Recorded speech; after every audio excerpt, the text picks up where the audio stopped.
više od 300 studenta ekonomskog fakulteta koji su trenutno aktivni, potiču iz ovih krajeva i mi smo želeli praktično ovim sporazumima da im otvorimo priliku da se sutra nakon diplomiranja ili tokom studiranja vrate u svoj rodni grad, odrade praksu od mesec ili 2 meseca i kasnije dobiju, ajde da kažemo, uslov i za eventualno prvo zaposlenje u svom rodnom gradu.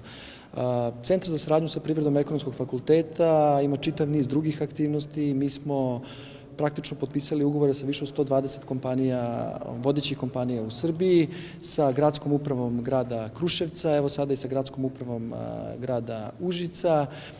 Nastavljamo dalje, imamo više od 500 obezbeđenih praksi na svim nivoima i ono što je naš zadatak je u stvari da pružimo studentima priliku za praktičan rad. Znači, to nije obavezna praksa, to je fakultativna praksa koju studenti koji to žele mogu da obave. Ali ono što mi želimo kao fakultet, što je naša praktično i moralna obaveza, jeste da njima obezbedimo priliku za praksu tokom studija. Da li će oni tu priliku iskoristiti ili će dati prednost brzom završenju studija, a onda se posvetiti praktičnom radu, to je njihov izbor.